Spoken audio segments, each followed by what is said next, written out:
Ukraine, ça dérive d'un mot slave, Ukraina, qui veut dire confin. Un pays jeune qui n'a pas choisi ses frontières. En quelques cartes, le présent s'éclaire. On a deux régions qui déjà n'ont pas du tout les mêmes intérêts économiques. De l'histoire, de la géographie, de la géopolitique pour lutter contre l'inquiétude. Après 2 ans de crise sanitaire, cette guerre est une nouvelle épreuve pour de nombreux lycéens. Au moment où on était en train de sortir de cette crise, voilà qu'à présent se porte la guerre aux portes de l'Europe. Et en plus, beaucoup de nos élèves au lycée Bossier, à la Seyne-sur-Mer, sont liés à des familles qui travaillent pour le ministère des Armées ou directement liés à la base navale.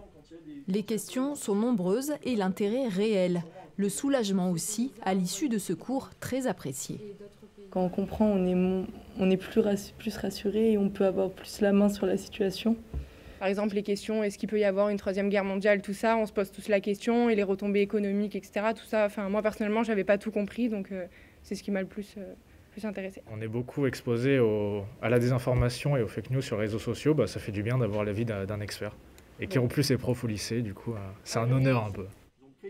Ancien attaché culturel en Lettonie, Pascal Orsier est auteur d'une thèse sur les pays baltes. Pas un devin, comme il l'explique, mais un géographe qui sait lire les cartes. Même si on ne peut pas déterminer quelle va être l'issue, au moins proposer des clés. Mais après, comme je l'aurais dit en début, je n'ai pas la prétention de dire ce qui se passe dans la tête de Poutine ou quelle peut être l'issue du conflit. Pas de solution miracle, mais une mobilisation générale des connaissances contre la désinformation et l'anxiété.